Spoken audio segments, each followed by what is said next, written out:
Next question comes from Ritesh Raval, who says, what are the team's views on Facebook stock now that it's changed its name to Meta and plans to invest heavily in the metaverse? Why don't I let Jules lead on this one, because I've done a lot of talking. I think there is a view out there that to use an oil analogy, that Facebook is off drilling some speculative well in some very obscure part of the world that nobody else is interested in.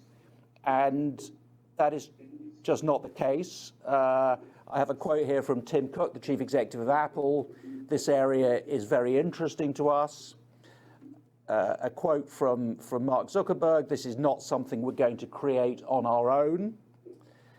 What they are doing at the moment is spending a lot of money on data centers, because clearly to power the metaverse, you're going to need a much more powerful set of data centers than just to provide static photographs or even short videos. But it is something which I think is being seen as kind of some sort of revolution, some kind of expedition into the unknown. I think it's more really evolution, to the degree that, and when you think about some things like gaming, that's, you know, there already, a lot of them are performed in the metaverse. Obviously, there are a lot of headsets out there already. We're probably waiting for Apple to produce the killer headset or the killer pair of glasses. I think this is something, I personally think that people who treat it as something weird and speculative, as Terry said in answer to the last question, I think when if we meet back here in 5 or particularly 10 years' time, I think we'll probably look back in amusement that we thought the metaverse was something weird, because I think we'll all be living in it then. Yeah, I mean, just to add to that a little, Ian, if I may, I mean, what we've got, meanwhile, looking into the core business of Meta or Facebook, while that's going on, is a business which, you know, is in social media and communications. So it's got the original Facebook brand, and obviously it's got Instagram, and it's got WhatsApp there. And people often get very hooked up on the number of daily average users, about 2 billion as it happens, and so on, what they're doing. The real business, of course, is digital advertising. It's got about 7 million people in business who advertise on it, and that's the actual business here. That pays, it's the only bit that pays any revenue, that's for sure. That's what I define a business as. And that business, looking back on last year, was producing $115 billion of revenue and had a 49% operating profit margin, which save you a lot of strenuous arithmetic, means that we own this stock, that business, on a PE of about 14. Right?